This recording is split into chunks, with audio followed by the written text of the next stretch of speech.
Chairman, remarks or questions? Thank you very much. We'll call Commissioner Sweet first if he has any questions. Commissioner Kennard. Thank you, Madam Chairman. Thank you, panelists, for the testimony. One of the, I'm not going to address this. Might as well turn on my microphone. Thank you, panelists, for that great testimony.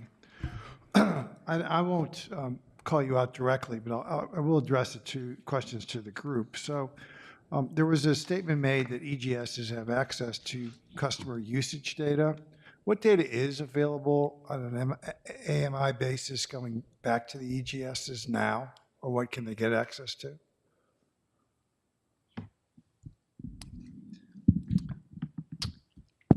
Commission panel, this is Greg Hussing, First Energy. So the EGSs have available to them all the interval data from AMI.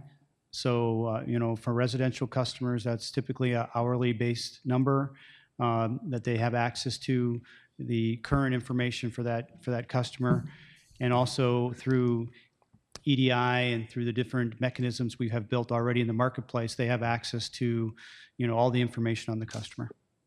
And I think also we talked about the already some customer lists and things like that, eligibility lists. There's a whole series of information that's already available to the suppliers. But it does include real-time information.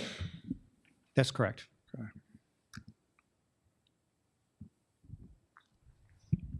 So this is Lauren Feldhake from PICO. I agree that the eligible customer list has consumption data, customer information, contact information. I sought out just the number of suppliers that are asking for customers that are releasing interval data to our to suppliers right now, and we have about 155,000 customers that are releasing their interval data. That is the next level of data that they can request, and we every month send out. Okay.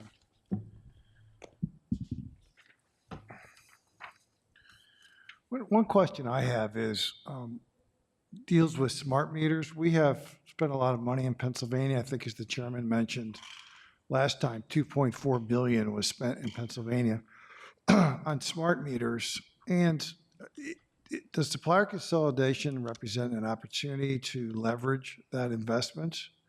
I mean, we've mentioned $4 billion and $4.6 billion.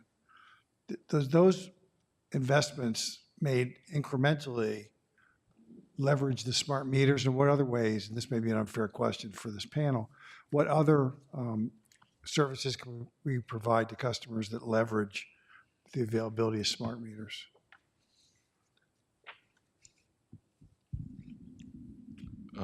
Thanks, Commissioner Kennard. I think there's first way to leverage the smart meter data and the availability of this new data has been made available. I think suppliers can access all the hourly data and price products, and I think they can do that without supplier consolidated billing. They could create all the products around that. I know there was testimony in the last en banc about utility bills not being adequate. I think I'd have two responses to that. I think they can provide the billing associated with it. I think more importantly, they're going to want to drive their customers back to the website to have be able to run what-if scenarios for customers, and that's not going to be done on any bill. It's going to have to take a kind of a website, a portal where the data is being displayed, and I think the data is available for them to do that today. From what we're going to do with it to offer more choices, we've committed in our latest settlement that in our next default service case, we will take a look at the offerings that we have for default service and try to make those more robust from a time of use approach as well. But I think those are the two ways that will get done. Okay. Well, and to kind of piggyback on that a little bit, Commissioner Kennard, what I would say is probably more from the EDC perspective. We use the data that we get there in order to enhance restoration and management. We're not, we are default service providers at this point. We are not coming up with new and whiz bang rates and offers. That's not our role.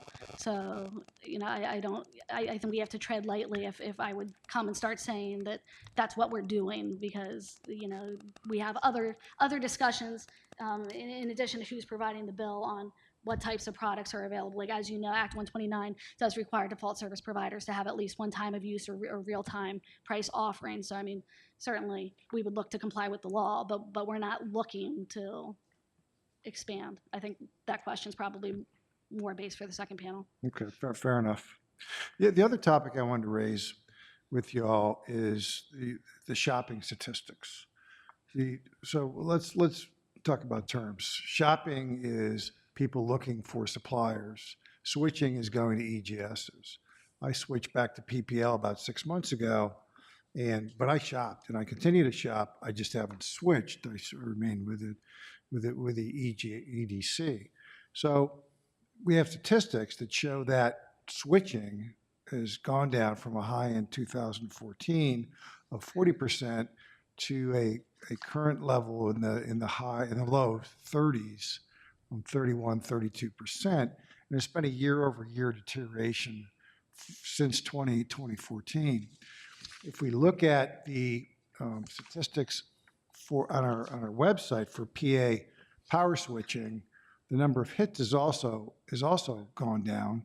But as was mentioned by y'all, there still remains a very high level of awareness of the ability to shop among Pennsylvania customers. It's well advertised and customer awareness is very high. So given that switching is down, and given that shopping is also appears to be down, at least as measured by hits on our website, what insights can you offer as to why that trend is continuing and appears to be sustained, and what, if anything, could or should we do about that?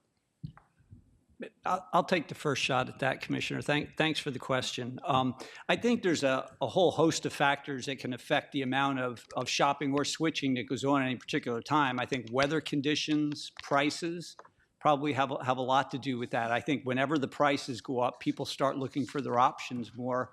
And of course, with the Marcellus Shale, has been said many times, we've had energy prices that are much lower than what we thought they were going to be back a decade ago when I was sitting on that commission and facing the prospect of rate caps coming off at that time. But beyond that, just one comment I would have here about raising awareness. I mean, let me tell you just very briefly a story. I was listening to a radio news clip from a Philadelphia station. They were interviewing a young person there who owned a home in the city of Philadelphia, and they were talking about all the different things that this person was considering about whether they would put rooftop solar on their home, and all the programs that were available from the city, and did this make economic sense, and what kind of help could they get. And, it really bothered me. I almost jumped out of my seat. They never, ever talked about the fact that if that customer wanted to promote renewable energy, that they could go on the Power Switch website and choose that kind of a product. With all the money that's being spent to subsidize and to mandate these different forms of renewable energy, I wish some of that money could go into promoting the fact that people can choose that without having to go through all those things. They can choose renewable energy. And just one final thing I would say, and maybe this is more of a philosophical point, but I think it's a legal point too. I think I think when you look at the Competition Act and you ask the question, what's the role of government here? What's the commission's job? I think it's to provide direct access, to provide the opportunity to people to shop, to provide the opportunity to the suppliers to come in. I clearly think that's being provided. I think the legislature has decided they also want a regulated product there for customers. Now, you can argue, I think, about the philosophy of that, but that's the legislature's job to decide that. So I don't think where we are, I don't think we have a bad result. And I think it's one that's consistent really with the law and with what the legislature decided how they want to do this. Well, and I think your question actually hits on something that I believe the commission has been struggling with, and it's not just this commission. Commissions all over the country. What do you consider success? If you look at the retail markets investigation, they were looking, the goals were to get a properly functioning and workable competitive retail electricity market. It wasn't to get 100% shopping. Texas When I just looked this up recently, I think I saw 92% of load shops. You don't even have 100% shopping in Texas. So I mean, if that's your ultimate goal, I don't think it's going to happen. I mean, not only for the function, but I mean, I think it's a matter of, do you consider default service a choice? And many people do.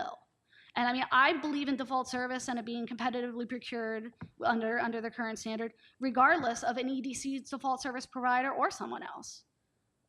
I still don't think, as long, with default service, when you look at pricing history, and a default service on a statewide basis has done better than supplier offers, plus the polar vortex, which was just barely reflected in this report. I think there are a lot of reasons why we are the way we are. And I mean, I think that's some of the reasons why some of you, again, it's my understanding that you choose default service. I mean, default service is a choice. So I wouldn't necessarily say that someone isn't shopping because they're only on default service. That is a choice, and it's a choice that, again, 95% of homeowners and 93% of renters are aware that they can make.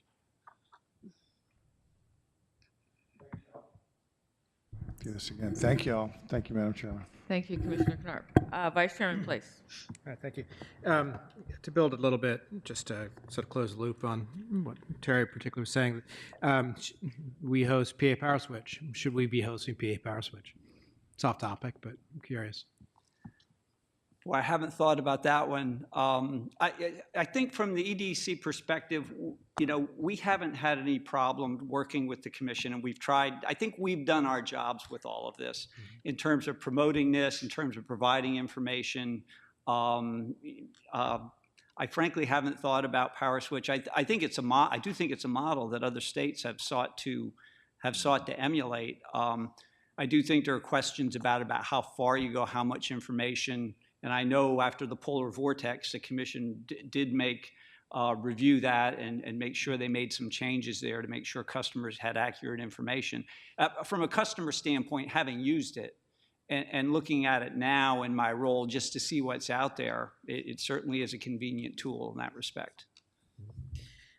Yeah, and I don't want to go too far down that rabbit hole, but I suppose I have some issues, some challenges with it, in that you think about what we've talked about here today and what we talked about the last en banc is that there's many dimensions to what you're purchasing, service and green energy, time of use, et cetera, and fixed versus variable rates, and it's multidimensional, and it's tough to capture that in a site. And are we selecting? If we narrow it down to just price, or make it easy, or people typically filter by price, are we really capturing the dynamics of what shopping the essence of what shopping should be? I don't know, Mr. Fulham, you look like you have an interest in. Well, my first observation is I think the PA Power Switch site has performed and continues to perform a very strong educational function, and so I support its continuance. Secondly, I think most customers will focus on price because that's what they want to focus on. And I don't think there's anything wrong with focusing on price as long as you make an educated decision on what that price represents. There's been some recent information in the trade press about the Texas Commission's equivalent website, not necessarily, they've now found the pricing there is not really necessarily representative of what the true price of the product is. So I think I would warn that the Commission wants to kind of make sure that the PA Power Switch continues to represent a valuable tool, an educational tool, and fairly represents what's there, and I think we have to date. So I think it's useful. I think it's important that an independent party provide that function, and I think we should continue on our way to continue to educate customers the best we can. I think that's been a very useful tool in that tool bag. Well, and I know you want to comment to it, but to what Terry was saying, what sparked my interest in this conversation was that what the state should be involved in. And we were putting our promogenitor on that, in a way, it's a marketing tool. There was a recent case in Pico that got attention in the press on when you put a 1 month fixed rate and then you're switched to a variable, and it's a very low rate, it's a teaser rate to get in. Maybe I shouldn't be concerned about that. Maybe at caveat emptor, let everyone do, but I'm not sure. I'm not squeamish about it.